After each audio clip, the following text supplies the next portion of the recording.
Hello, everyone. When Marie Curie was still an early career researcher in Paris in 1896, she wrote in her journal about a moment that quietly changed the course of her work. One evening, while observing the faint traces of radiation on a photographic plate, she noted that science often advances not with loud discoveries, but with patience to notice what others tend to overlook. Curie later remarked that this realization shaped her understanding of both research and teaching, that progress in any discipline depends on a community willing to question, observe, and learn together. Her insight endures even today. Meaningful scholarship grows from shared curiosity and collective engagement. It is in that same spirit of inquiry and thoughtful exchange that I'm delighted to welcome each one of you this evening. Good evening. I am Dr. Kavya, founder of Create, the Ed Hub, and I share a warm welcome to all members of faculty from schools and colleges, research scholars, and undergraduate and postgraduate students as we gather for a sixth event to date, the 8-day online national conclave on dialogues in English studies, contemporary approaches to pedagogy, research, and practices. We are honored by your presence and by the shared commitment you bring to this academic space. Founded with a commitment to fostering academic dialogue and professional growth, CREATE is a learning and development initiative dedicated to curating meaningful educational experiences within academia. Through conclaves, workshops, training programs, and collaborative engagements, we work to bridge the space between academic inquiry and evolving industrial practices. Our efforts are centered on creating accessible platforms for students, research scholars, and educators to exchange their ideas, refine their skills, and expand their intellectual horizons. It is with this mission that CREATE is honored to organize and host this conclave, bringing together voices from across the academic landscape in India. And I now share a lot of pleasure in extending a special welcome to our presiding dignitary, Dr. Narasimhan Jayashree. She is my PhD supervisor, and to say a little about her, a very compassionate mentor, an environmental enthusiast, and a very concerned animal lover, all in one package, you can say. I respectfully invite Dr. Narasimhan Jayashree to share a few words and offer the opening reflections for today's proceedings.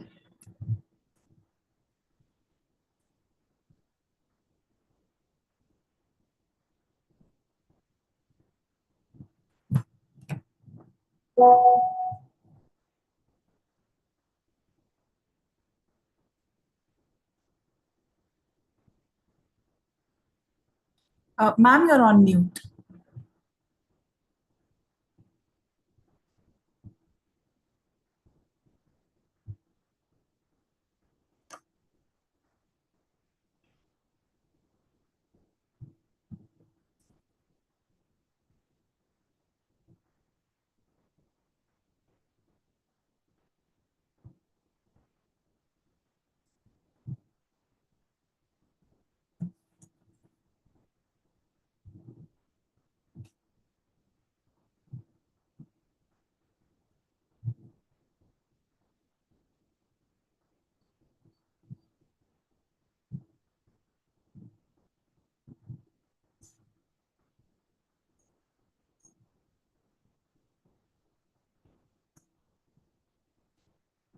Ma'am, can you try again? I have enabled the option for you to unmute yourself.